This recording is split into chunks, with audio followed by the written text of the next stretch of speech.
तो यहाँ पर आचार्य महाराज ने कहा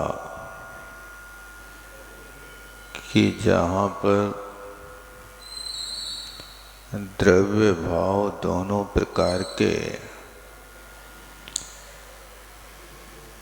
अप्रतिक्रमण और अप्रत्याख्यान हुआ करता है, ऐसी आत्मा राग आदि का कर्ता नहीं होता है। क्योंकि यहाँ पर कथन शुद्ध नय को प्रधान करके कहा जा रहा है। शुद्ध नय का कथन करने के लिए यहाँ पर इनका निषेध किया गया। जब तक शुद्ध नय की प्राप्ति नहीं होती है तब तक तो प्रतिक्रमण और प्रत्याख्यान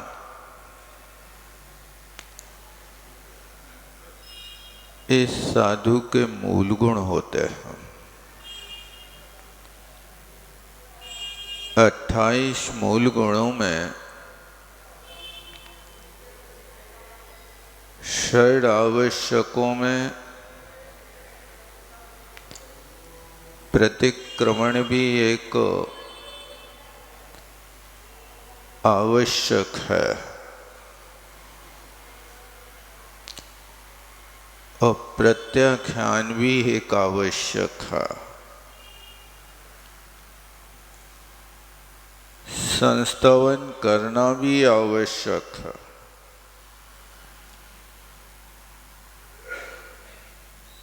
और वंदना कर्म करना भी आवश्यक है। तो यहाँ पर जब तक व्यवहार रत्नत्रय का पालन होता है तब तक प्रतिक्रमण प्रत्याख्यान मूल गुण से जुड़े होते हैं। और जब साधक व्यवहार रत्नत्रय से आगे निश्चय रत्नत्रय में प्रवेश कर जाता है तो व्यवहार रत्नत्रय में पालन करने वाली चीजों से फिर बहुत आगे बढ़ जाता है। निश्चय रत्नत्रय में रहने वाले मुनि महाराजों के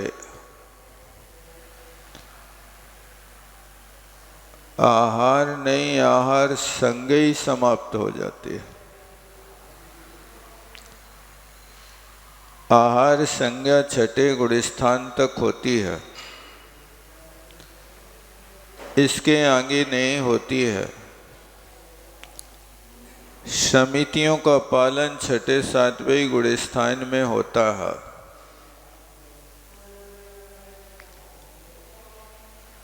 इसके आगे जब निश्चय रत्नत्रय में प्रवेश करते हैं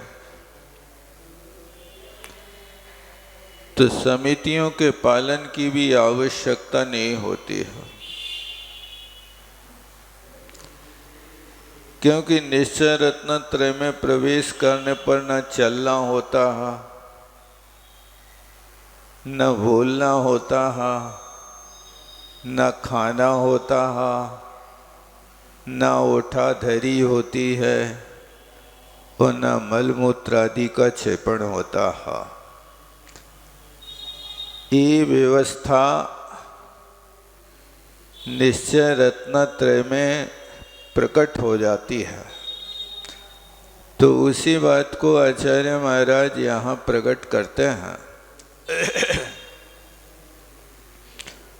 अमृतचंद स्वामी की टीका अपन देख रहे थे और इस बात को कहा जा रहा था कि यदि आत्मा को ही आत्मा के रागादि परिणाम मान लेते हैं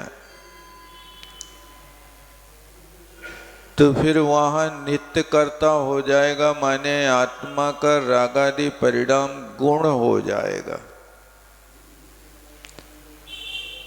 वस्तु का जो गुण होता है, गुण का त्याग नहीं होता। जो द्रव्य में बाहर से आकर के विकार लगा है उसका तो त्याग होगा, लेकिन जो आत्मा के गुण हैं उन गुणों का कभी त्याग नहीं होता। वो गुण शाश्वत रहते हैं। तो यहाँ कहा कि यदि रागादि आत्मा के नित्य मान लोगे तो वो नित्य मानने पर ये होगा कि फिर कभी आत्मा का मोक्ष नहीं होगा, मोक्ष का अभाव हो जाएगा। जब तक सकर्मा आत्मा है तब तक तो मोक्ष का अभाव है ही, लेकिन जब निष्कर्म अवस्था होती है तो निष्कर्म अवस्था शुद्ध रत्नत्रय से ही प्राप्त होती है, अन्यथा नहीं होती है। इसके आगे पृष्ठ 364 पे चौथी नंबर की पंक्ति प्रारंभ करते हैं। यहाँ तक अपन आ गए थे कि मोक्षा भावा प्रसज्जित च। इसके आगे कहते हैं ततः पर द्रव्यम एव आत्मनो रागादि भाव निमित्तमस्तु। तथा माने इसलिए ये बात निश्चित हो गई कि पर द्रव्य ही आत्मा के रागादि भाव को उत्पन्न करने में निमित्त है। आत्मा अपने आप में रागादि उत्पन्न नहीं करती है। यहाँ विवक्षा समझना, लोग पर का अर्थ समझते हैं कि जो अपने से पृथक वस्तु है उसको पर समझता है। दुकान, मकान, स्त्री, पुत्र, मित्रादि को अपने से पृथक समझ लेता है।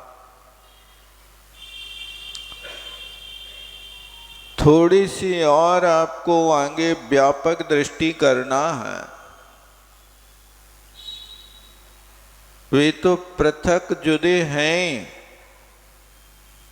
पृथक जुदे धन धामा, क्यों है एक मिल शुतरामा। ये पृथक रहने वाली वस्तु से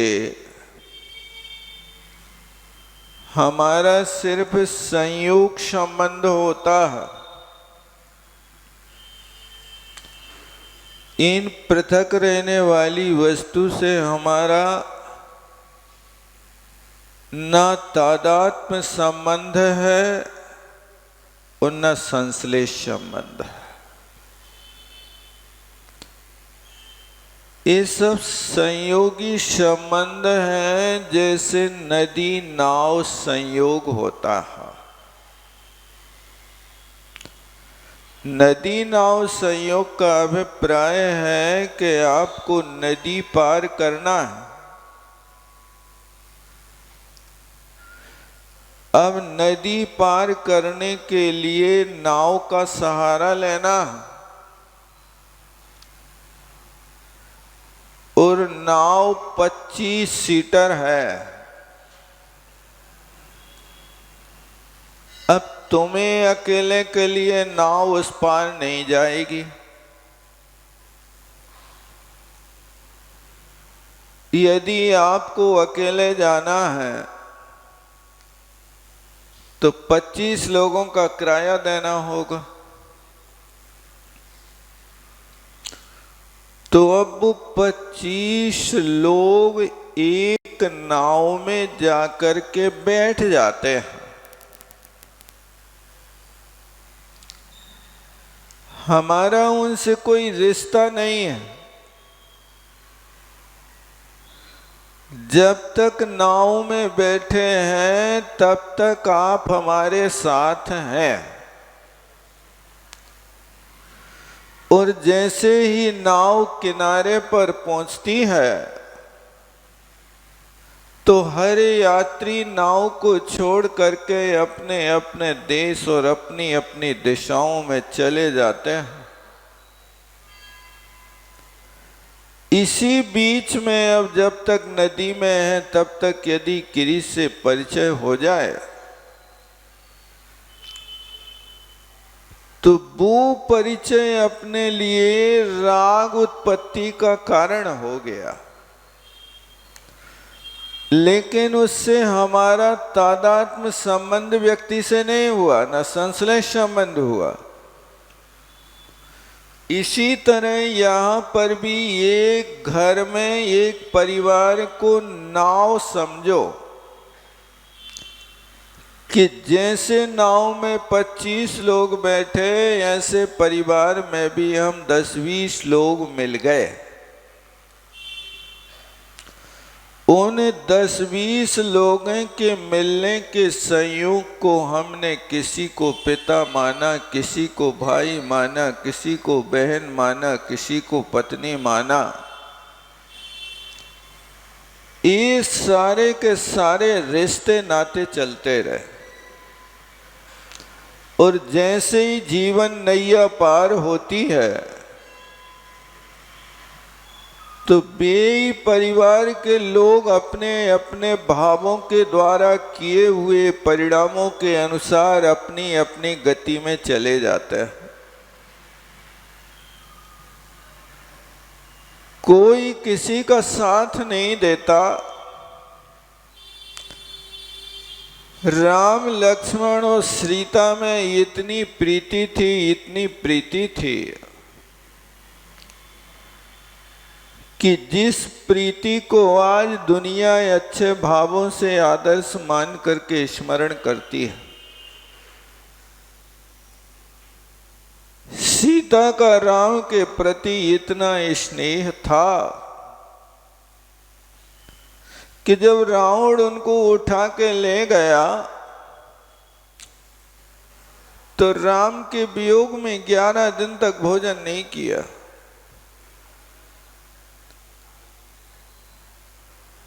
इतनी प्रीति थी।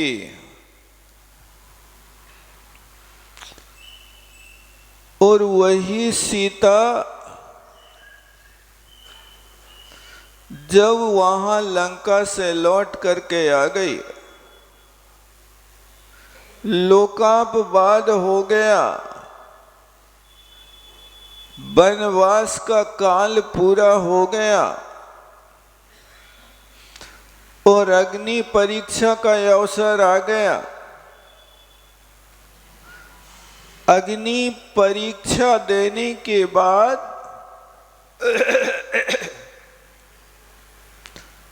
अब रामचंद्र जी रास्ता बताते हैं कि यहां से चलना। राजमहल का रास्ता ये है।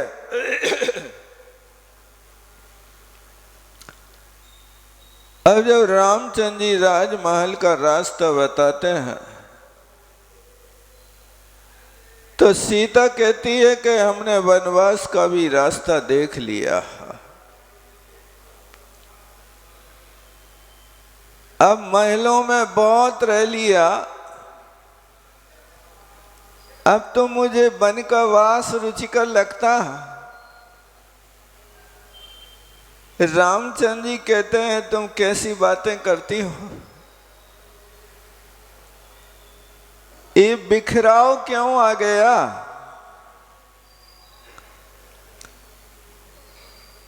इतनी नाराजगी नहीं प्रकट की जाती है।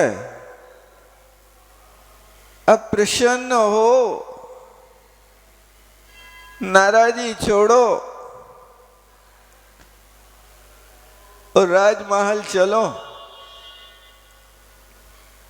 तब सीता कहती है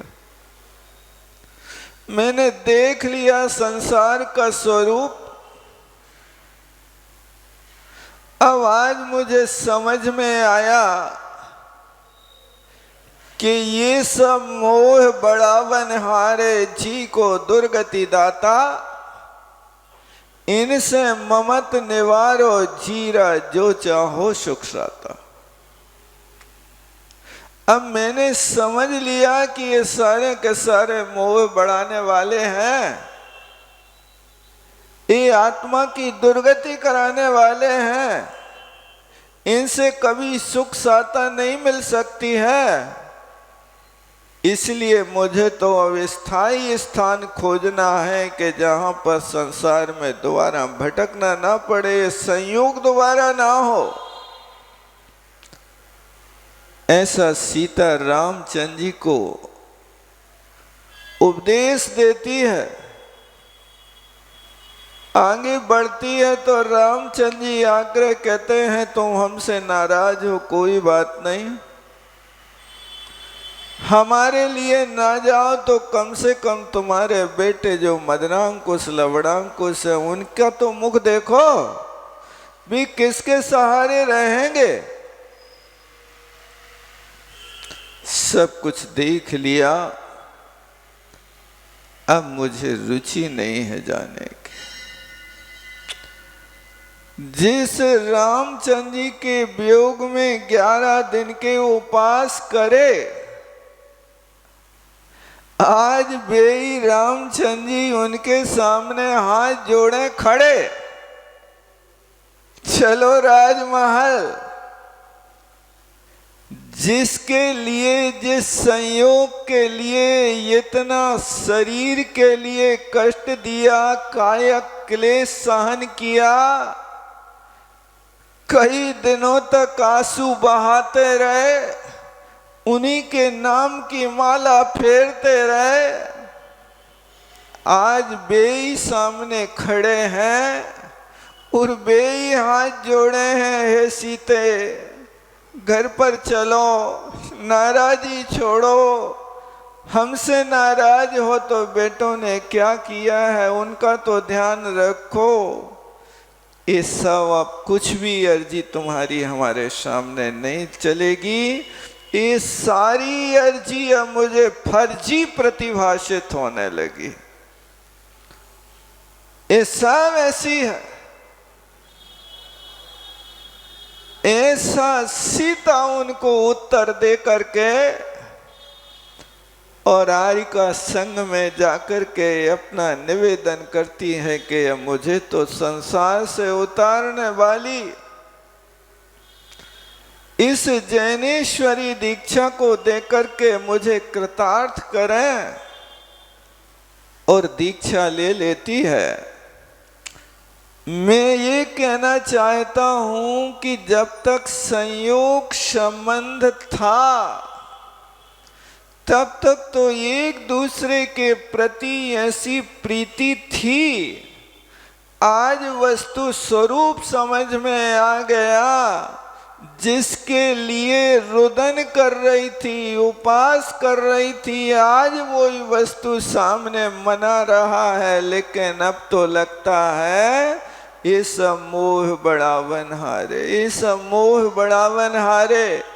ये संसार की प्रक्रिया है, ये तो पर है, इसलिए पर को भी और निकट में जाकर के देखना कि जो आत्मा के निकट बैठे उन पर का भी त्याग करना है। तो ये मैं कह रहा था कि यहाँ इतनी प्रीति। अब सीता ने साधना की और साधना करके 16वें स्वर्ग चली गई। रामचंद्र जी ने अवसर पाकर के भी अपना आत्म कल्याण करना प्रारंभ किया। अब राजपाट छोड़ करके, सबसे व्यामोह छोड़ करके मुनि दीक्षा ले ली और वे मुनि बन के घोर तप करके वे मोक्ष चले गए। और जो इतना भ्रातृ प्रेमी था कि देखो, भरत की तो भक्ति थी लेकिन लक्ष्मण का प्रेम था। भरत ने भाई के लिए राज्य देना सोच लिया, लेकिन लक्ष्मण तो उनके पदानुगामी हो गए। तुम जहां रहोगे वहीं मैं रहूंगा। गात्र मात्र भिन्नत्वम, तुम में और हम में सिर्फ शरीर का भेद है, बाकी हम अलग नहीं रह सकते। देखो ये क्या व्यवस्था। ऐसी प्रीति करने वाला लक्ष्मण भी जब प्रभु को गमन करता है तो लक्ष्मण का गमन कहीं और हुआ, लोक में प्रसिद्धि है। रामचंद्र जी मोक्ष गए, सीता 16वें स्वर्ग गई, यानी एक परिवार का गठबंधन जिनने तीनों लोकों को जाते समय कवर कर लिया। लोकाग्र को कवर रामचंद्र जी ने किया, सीता ने मध्य स्वर्ग में ही निवास किया, 16वें स्वर्ग, क्योंकि उसके आगे ग्रेवक अनुदिश हैं, अनुत्तर हैं, और इसके नीचे और स्वर्ग हैं, इसलिए इन मध्यम स्वर्गों तक पहुंच गए। और लक्ष्मण जी भी कहाँ गए? ये जगत प्रसिद्ध बात है कि ये सब नदी नाव संयोग की युक्ति चरितार्थ होती है कि तुम यहाँ कितना भी प्रेम करो, लेकिन प्रभु में गमन तुम्हारे परिणामों के अनुसार होगा। तुमने कैसा परिणाम किया है? यदि उन सब के बीच में रहते हुए राम की तरह वीतरागता को पाया है तो मोक्ष को पाओगे। और सीता की तरह तुमने यदि इस प्रकार का परिणाम किया कि महासंघर्षों का जीवन व्यतीत किया, उन महासंघर्षों से निकली, कितने दिन राजमहल में रही बेचारी वो माँ। विचार तो करो आप कि वहां आई, जब स्वयंवर हुआ तो वहां स्वयंवर के काल में ही बहुत सारे संघर्ष करना पड़े। और स्वयंवर करके आए तो कुछ दिनों ही के बाद वनवास हो गया, वन में भी सुख से नहीं रह पाए। मुनि महाराज जैसे परम तपस्वी रिद्धिधारी भगवंतों को आहार तो दे दिया, लेकिन पाप कर्म अभी उपशमन नहीं हुआ।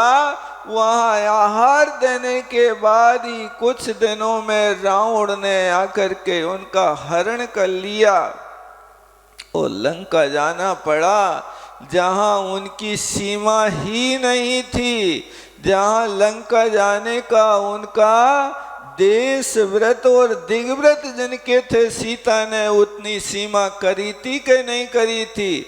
सीता गई नहीं थी, लेकिन सीता को ले जाया गया था, इसलिए उसके व्रत में दोष नहीं लगा। वो गई अपनी बुद्धि से नहीं गई।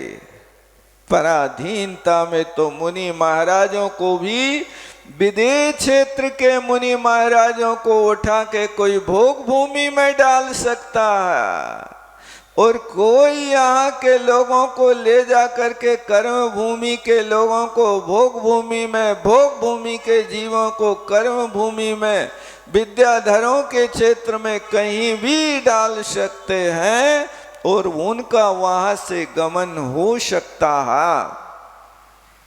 तो सीता के परिणाम ने इतना जोर मारा कि वो 16वें स्वर्ग, इतने संघर्षों को सहन करने के बाद भी बहुत बड़ा काम कर लिया।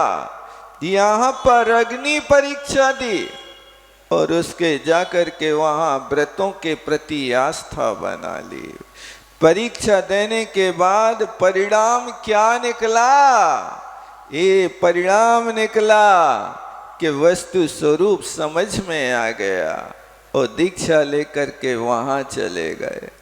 और लक्ष्मण जी का हाल देखो कि यहाँ ये दोनों के प्रति रागी बनी रहे, और राम का नाम मृत्यु का सुन के उनके परिणाम विचलित हो गए।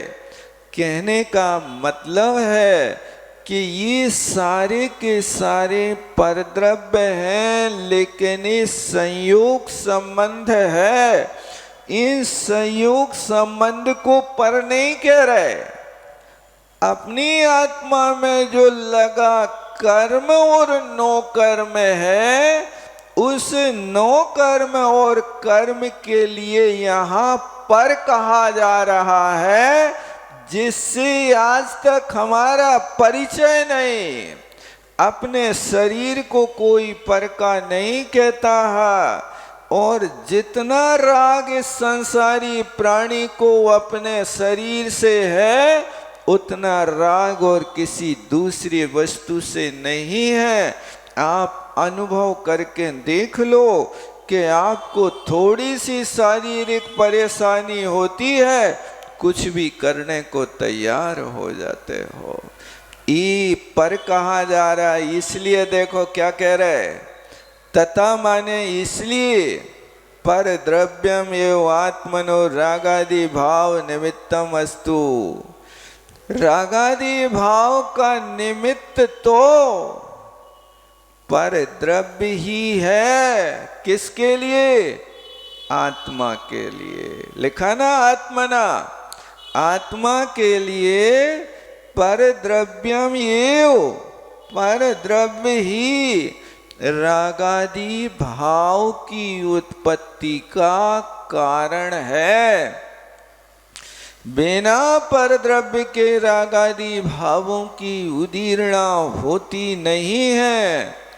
तथा देखो यहाँ लिख रहे बंधाधिकार में महाराज बार बार निमित्त है, निमित्त है, निमित्त है। संसार की दशा बनी है तो किससे बनी है? वो जैसा निमित्त मिलता है वैसी परिणति हो जाती है। इसलिए जो कथन कर दिया जाता कि निमित्त कुछ नहीं करता, आप यहाँ देखो महाराज कह रहे कि निमित्त ही संसार बना के रखा। अंदर से रागादि भाव उत्पन्न कौन कर रहा है? वो पर द्रव्य ही रागादि भाव उत्पन्न करने का निमित्त कारण बन रहा है। तथा सती, ऐसा होने पर तू रागादि नाम मकार कहा एव आत्मा। यहाँ रागादि भाव का अकारक है, यानी रागादि भाव का कर्ता आत्मा नहीं है, पर द्रव्य ही है। तथापि यावन् निमित्त भूतम द्रव्यम न प्रतिक्रामति न प्रत्याचष्टे चेतावन नैमित्तिक भूतम भावम न प्रतिक्रामति न प्रत्याचष्टे च यावत्तु भावम न प्रतिक्रामति न प्रत्याचष्टे तावत् कर्ता एव स्यात्। तथापि तो भी यावन निमित्त भूतम द्रव्यम, जब तक निमित्त भूत द्रव्य का प्रतिक्रमण नहीं करता है, प्रत्याख्यान नहीं करता है, तावत नैमित्तिक भूतम भावम ना प्रतिक्रामति। देखो दोनों चीजों के लिए लिख रहे हैं। संसार की परिपाटी बन रही तो किससे बन रही है? बहुत गहरी बात कही जा रही है। क्योंकि हो सकता है आप लोगों के लिए ये बात कठिन पड़ रही हो, घबराना नहीं। ये बार बार श्रवण करने से ये वस्तु स्वरूप अच्छे से बैठती है। बिना अभ्यास के कोई भी काम नहीं होता है। इसलिए अपने जीवन में थोड़ा थोड़ा समय निकाल करके विद्या, धर्म, धन और ध्यान, इनका प्रतिदिन थोड़ा थोड़ा संचय करने से इस समुद्र से भी अधिक हो जाते हैं। बस समय देने की बात है। विद्या का अध्ययन आप यदि अच्छे ईमानदारी से, निराकुलता से, आत्मा का हित समझ करके यदि करते हो तो थोड़ा थोड़ा विद्या का अध्ययन करने से व्यक्ति विद्या सागर बन जाता है। यही तो है, सागर माने समुद्र है, वो बनता है। और वे विद्या सागर भी कहते हैं कि विद्या सागर कब बनूं, भव सागर कर पार। विद्या सागर भी याचना कर रहे हैं कि विद्या सागर कब बनूं, यानी केवल ज्ञानी कब बनूं। ये विद्या का सागर उमड़ेगा तो केवल ज्ञान उत्पन्न होने पर उमड़ेगा, वो वहां पूरा होगा। इसलिए वास्तविक रूप से अच्छी रीति से अध्ययन करो, विद्या का संचय करो, इसमें अपना हित समझो। जैसे आप धन के संग्रह में लगे रहते हो और आपकी धारणा है कि धन से ही सब कुछ होता है, धन के बिना कुछ नहीं होता है, ये सिर्फ तुम्हारी एक धारणा है। जिनके पास धन नहीं होता है उनके पास सारी दुनिया होती है। पिच्छी के पीछे सारी दुनिया चलती है और पिच्छी वालों के पास धन होता कि नहीं धन होता। विद्या धनम सर्व धन प्रधानम, सब धनों में यदि कोई प्रधान धन है तो वो विद्या धन है। लेकिन तुम्हें कोई ने सीख नहीं दी कि विद्या को भी धन कहते हैं। ये विद्या बहुत बड़ा धन होता है। जिनके पास विद्या होती है उनके लिए दुनिया में कहीं कोई चीज की कमी नहीं होती है। इसलिए कोशिश करो, थोड़ा थोड़ा समय निराकुलता का निकाल करके, दुनिया के गप्पाष्टक को छोड़ करके, और आप गप्पाष्टक को छोड़ करके महावीराष्टक का आप यदि अध्ययन अच्छे से करो तो विद्या का समुद्र बन जाएगा। इसलिए विद्या का और धर्म का, धर्म किस वस्तु का नाम है उसको वास्तविक स्वरूप समझो।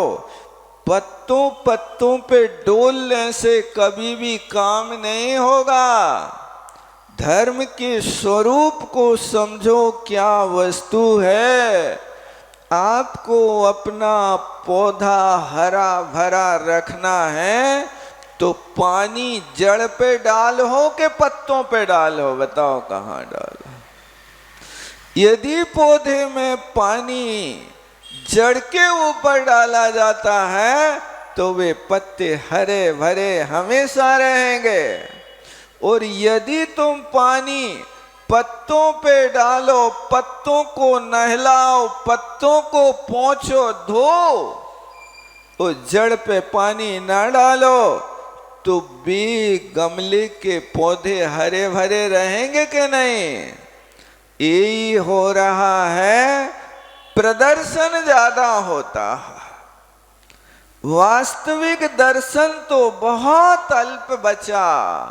बस प्रदर्शन, वो ख्याति, पूजा, लाभ में धर्म खोज रहे हैं। धर्म तो कोई और वस्तु का नाम है। इसलिए जो वास्तव में धर्म के प्रति रुचि रखते हैं वे थोड़ा थोड़ा धर्म का संचय करते करते वे धर्म के सागर बन जाते हैं। ऐसा ये धर्म का भी प्रयास करो। और धन है तो धन भी वास्तव में देखा जाए तो वही सार्थक होता है कि जिस धन के साथ में आपके यहाँ 4 पुरुषार्थ चलते हैं ना, धर्म पुरुषार्थ पूर्वक जो यहाँ अर्थ पुरुषार्थ करता है उसका धन वास्तव में वो धनवान होता है। उस धन का संचय करो। धर्म को छोड़ करके धन का संचय करोगे वो धर्म पुरुषार्थ की कोटि में नहीं आएगा।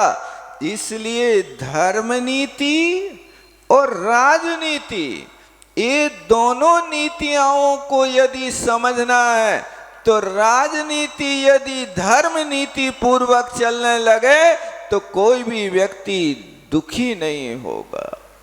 लेकिन ये यहाँ पर धर्म नीति को छोड़ करके जहाँ चाहे लोग अर्थ पुरुषार्थ करें तो वहाँ पर भी अन्याय और अपव्यय किया जाता है। ऐसा धन होता है, उसी धन का फिर जाकर के उपयोग होता। और वो धन यदि ऐसे आयतनों में लगता है तो बे आयतन कल्प वृक्ष बन जाते हैं, चमत्कारी क्षेत्र बन जाते हैं और वहाँ जाकर के फिर युगों युगों तक उनका नाम चलता है। देखो अर्थ पुरुषार्थ भरत चक्रवर्ती ने करके कैलाश पर्वत पर 24 तीर्थंकरों के स्वर्णमयी चैत्यालय बनाए। उन चैत्यालयों का नाम आज भी चल रहा।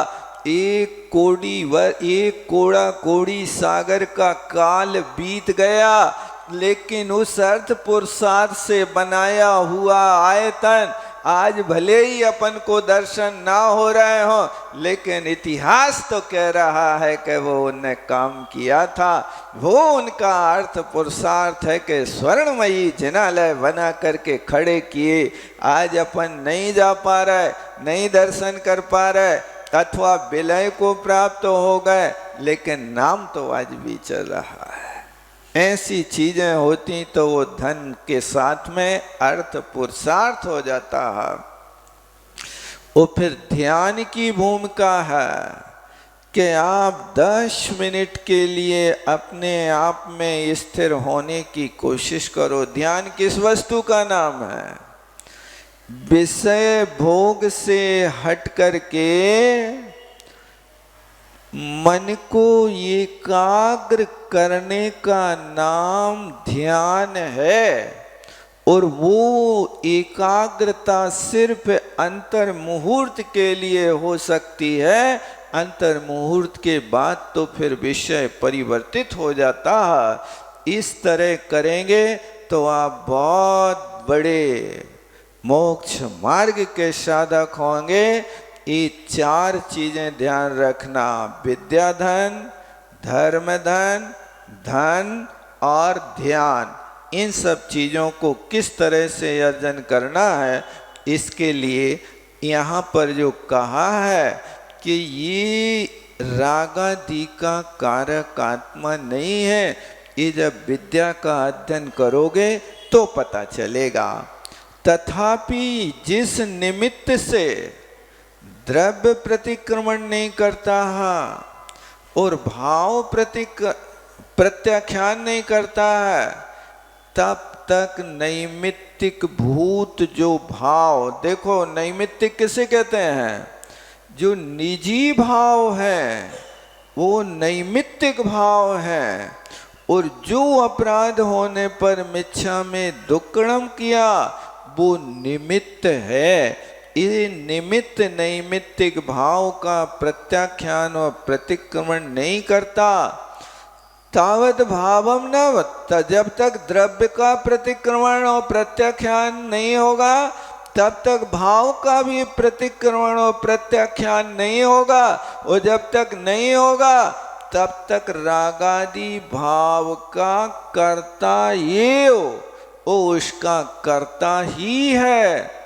यदैव निमित्त भूतम द्रव्यम प्रतिक्रामति प्रत्याचष्टे च तदैव नैमित्तिक भूतम भावम प्रतिक्रामति प्रत्याचष्टे। उसी समय वो निमित्त और नैमित्तिक भावों के माध्यम से होने वाले द्रव्य भाव प्रतिक्रमण का प्रत्याख्यान कर देता है, प्रतिक्रमण कर लेता है।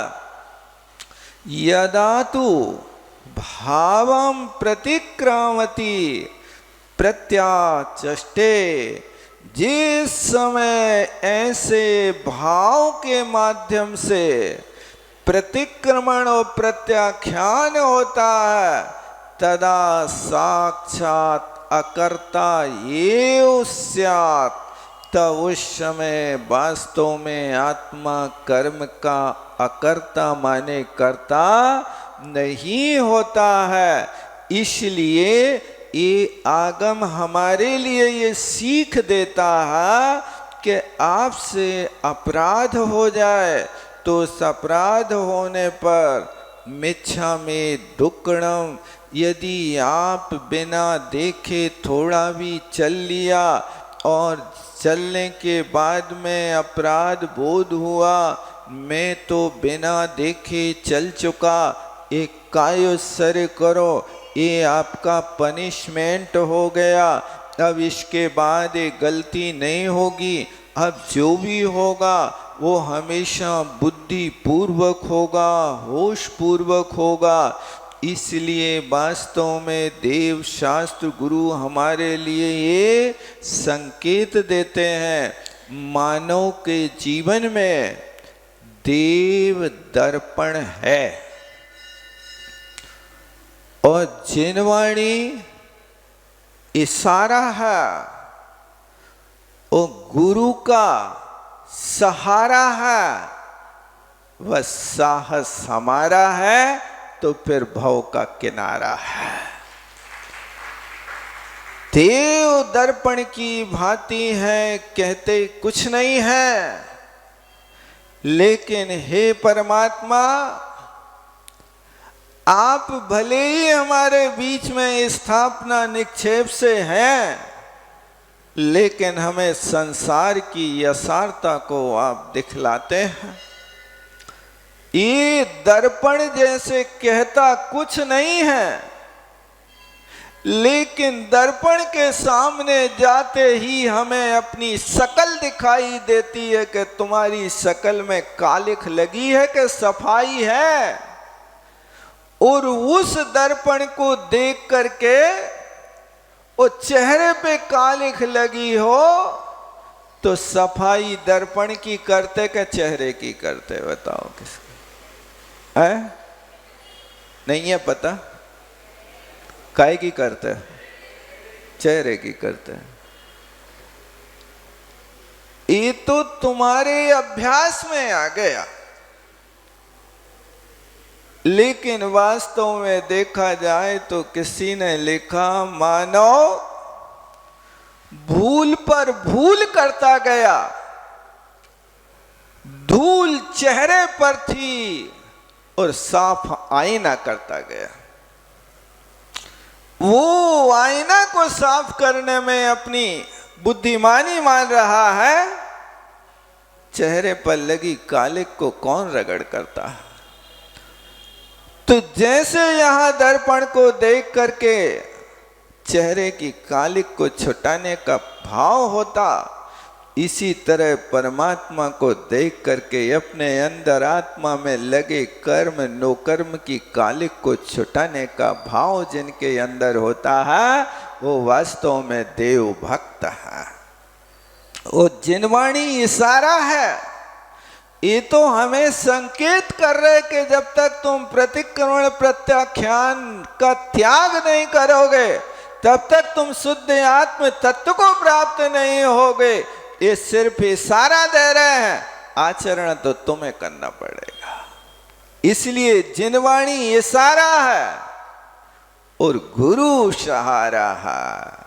जिन गुरु के माध्यम से ही हमारे सारे कार्य सरते हैं, जिन गुरु की स्तुति की जाती, मिथ्यादलन, सिद्धांत सागर, मुक्ति मार्ग जानिए। मिथ्यात को यदि हमारे मिथ्यात को नष्ट करने का उपाय बताएंगे तो ये भगवान ही बताएंगे और कोई नहीं बताएगा। वे बताएंगे तो हम उपाय करेंगे। इसलिए गुरु का हमारे लिए सहारा है, वो साहस हमारा है। तुम कटिबद्ध होकर के खड़े हो जाओ कि जो देव शास्त्र गुरु की आराधना करना है यही मेरे लिए उपादेय है। जब तक उस शुद्ध स्थान को नहीं पहुंच पा रहे, शुद्ध रत्नत्रय को प्राप्त नहीं कर पा रहे, तब तक तो हमें यही आलम्बन लेना है। इसलिए ये साहस बनाओ। वहां पर दौलत राम जी ने कहा, इमी जान आलस हान ठान यह सिख यादरो, जब लो न रोग जराग है तब लो झटती। क्या करो, क्या करना है? निज हित करो। ये बहुत प्यारी पंक्ति उनने उपसंहार में लिखी। इमी ऐसा स्वरूप समझो तो मोक्ष मार्ग का। इमी जान, ये स्वरूप समझ, जान। आलस हान, आलस को छोड़। आलसी, रोगी, भोगी, इनसे परमात्मा की भक्तियां नहीं होती हैं। इसलिए आलस हान यह सिख ठान, इस सीख को तू मान ले, मान ले। और जब लग बुढ़ापा नहीं आ रहा है, जब लो रोग जरा ना गए, जरा माने बुढ़ापा, जब तक बुढ़ापा नहीं आ रहा है, बुढ़ापा आने के पहले क्या करो? जब लो न रोग जरा गहे तब लग झटती, बहुत जल्दी, बहुत जल्दी। कितनी जल्दी? दौड़ लगाई जाए कि वहां 1 लाख रुपया रख दिए जाए और सारे लोग दौड़ लगाएं। जो सबसे पहले उसको हाथ से छू लेगा उसी को 1 लाख मिल जाएंगे। अब बताओ तुम लोग कैसे दौड़ोगे? जैसो भैंसिया के पास पड़ा दौड़ता वैसे के गैया के पास बछड़ा दौड़ता वैसे? बताओ। अरे भैंसिया के पड़ा को यदि उसकी कहानी छोड़ो तो वो मथराता हुआ जाता, एक एक पैर चिटियां दबाते। लेकिन गाय के बछड़े से गले की रस्सी छूटे चौकड़ी भरता है, एक पल देखता नहीं है। चाहे रास्ते में कोई गड्ढा आ जाए, चाहे कोई गाड़ी आ जाए, सांप को टकराते हुए वो मां के पास पहुंचता है। इसलिए झटती लिख रहे, जल्दी करो, जल्दी करो, गाड़ी स्टार्ट खड़ी है, नहीं तो छूट जाएगी, फिर चढ़ नहीं पाओगे। झटती क्या करना है? अब निज हित के लिए ये विशेषण लिखे हैं, अब देख लो आप। इतना ही।